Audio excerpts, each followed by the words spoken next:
যদি সংসদ নির্বাচনে আপনার কোনো ভয় না থাকে তাহলে সংবিধান প্রণয়নের জন্য গণপরিষদ নির্বাচন আপনার ভয়টা কিসের ভাই? জনগণ তো একই। এখন আমাদেরকে যে বলেন যে আমাদের গণভোটে এত মজা, তাহলে আপনাদের সংসদীয় নির্বাচনে এত মজা কেন? গণভোটে মজা, এরপরে জাতীয় পরিষদ নির্বাচনে মজা, জাতীয় সংসদ নির্বাচনে মজা না, মানে এটা একটা কেমন? দুনিয়ায় বহু দেশের উদাহরণ আছে প্যারালালি গণপরিষদ নির্বাচন হয়েছে, তারা সংবিধানও প্রণয়ন করেছে আবার সংসদেও অ্যাক্ট করেছে। তো রাজনৈতিক দলের হাতে ছেড়ে দেওয়া যাবে না। এর প্রমাণ আমরা দেখেছি 90 যে রাজনৈতিক সমঝোতা হয়েছে, 91 এসে সেই সমঝোতার কি হয়েছে? একমাত্র সংসদীয় গণতন্ত্র ছাড়া আর কোনোটাই তারা ব্যাক করে নাই। অনেকে বলে রাজনৈতিক দলগুলোর উপরে বিশ্বাস করেন, অবশ্যই বিশ্বাস তো আমরা করতেও বাধ্য, না করে যাবো কই? আপনারা তো মাইরে হইলেও বিশ্বাস করাবেন।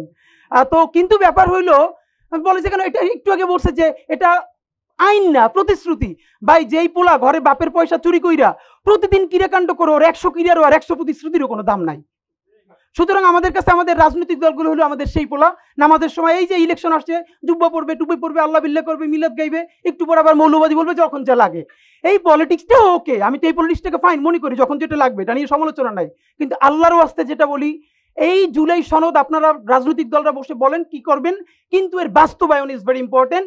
এই জুলাই সনদ ন্যূনতম বাস্তবায়নের মধ্য দিয়েই সামনের জাতীয় নির্বাচন হতে হবে এবং সেই নির্বাচনে প্রতিশ্রুতি থাকতে হবে যে সেই সংসদ ম্যান্ডেট নিয়ে এসে নতুন বাংলাদেশকে নতুন সংবিধান উপহার দিবে।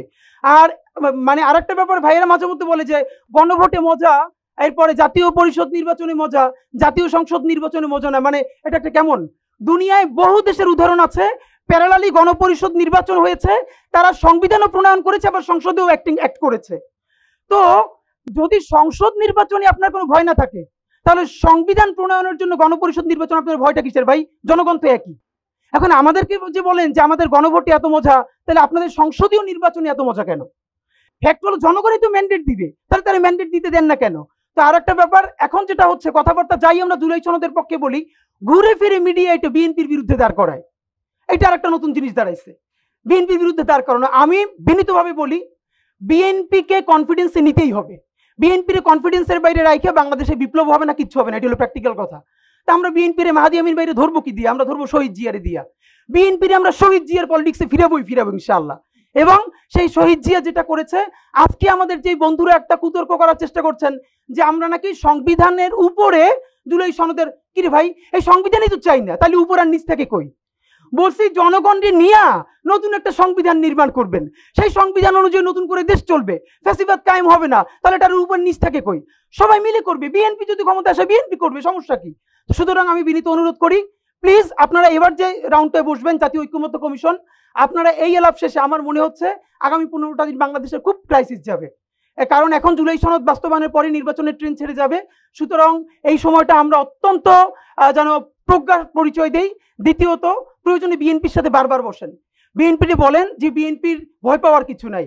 যেই বিএনপি যতক্ষণ খালেদা জিয়ার পক্ষে থাকবে, শহীদ জিয়ার পক্ষে থাকবে, ভারতীয় আধিপত্যবাদের বিপক্ষে থাকবে, ততক্ষণ পর্যন্ত সেই বিএনপির পক্ষে আমরাও দাঁড়াই লড়বো ইনশাআল্লাহ। কিন্তু বিএনপিকে আমাদেরকে ট্রাস্ট দিক। এখন আমি এনসিপিকে কেন বলি না, কারণ এনসিপি নতুন পার্টি। বিএনপি যদি বলে যে এই বাকশালী সংবিধানের বিরুদ্ধে দাঁড়াইয়া নতুন সংবিধান দিব, তাইলে বিএনপির পক্ষে ইলেকশনে ক্যাম্পেইন করতে আমার কোনো দায় নাই। কিন্তু কোন পলিটিক্যাল পার্টিকে বলতে হবে যে বাকশালী সংবিধানের পতন ঘটিয়ে নতুন বাংলাদেশে নতুন সংসদে নতুন সংবিধান হবে এবং সেটা জুলাইয়ের শহীদদের ম্যান্ডেট নিয়ে হবে।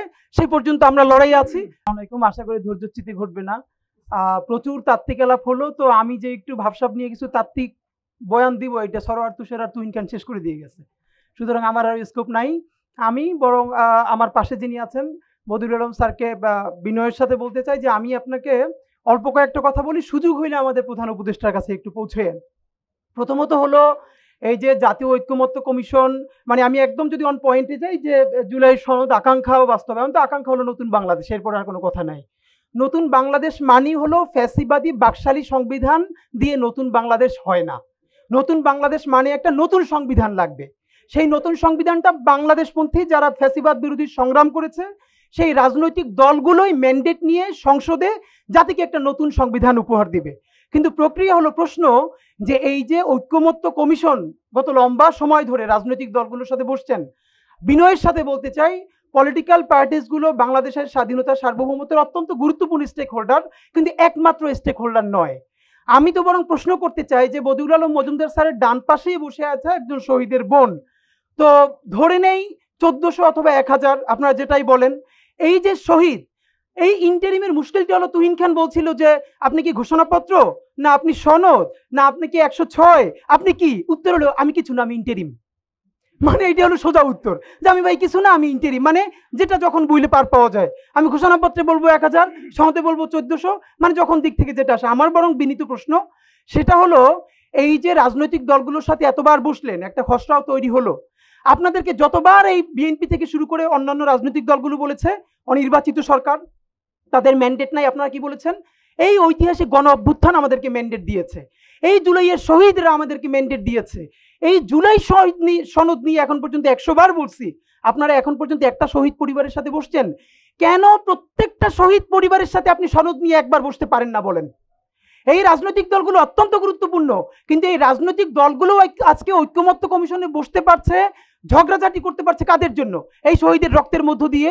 তা আপনাদেরকে মনে হয় না যারা আপনাদেরকে এম্পাওয়ার করেছে, যারা এই কথা বলবার ম্যান্ডেট দিয়েছে, জুলাই সনদ, তাদেরকে নিয়ে আপনি একবার বসবেন না?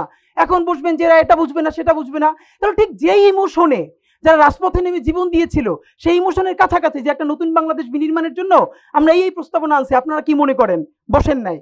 দ্বিতীয়ত, একদম যাদেরকে দেখলে আহত মনে হয়, দুটো চোখ অন্ধ হয়ে গেছে, চিরতরে পঙ্গু হয়ে গেছে, তারা কি এই জুলাই সনদ সম্বন্ধে কিছু জানে? মানে তাদের কি এটাই রেসপন্সিবিলিটি ছিল, এটাই তাদের জব রেসপন্সিবিলিটি, তারা জীবন দিয়ে কবরে যাবে, বাপ মা ভিক্ষা করবে, আরেকজন চিরতরে অন্ধ হয়ে যাবে, পঙ্গু হয়ে যাবে, আর সবাই মিলে তারপরে যে যার মতো করে স্টেক নিয়ে বাড়ি ফিরবে? এটা এখন আমি যেটা বলবো, আমি জানি এইটা কোনো কালেই হয়তো পূরণ হবে না, এরপরও জান, জুলাই এবং সততার প্রশ্ন থেকে আমি যেন আমার বিশ্বাসের কাছে, আমাদের বিশ্বাসের কাছে বলতে পারি যে যখন কেউ বলে নাই তখন ওই দাবি আমরা জানিয়ে গিয়েছিলাম। সুতরাং আবারও বলছি, বাস্তবায়নের প্রক্রিয়া কোনোভাবে একমাত্র লড়াই থাকবো। বাংলাদেশ জিন্দাবাদ, ইনকিলাব জিন্দাবাদ।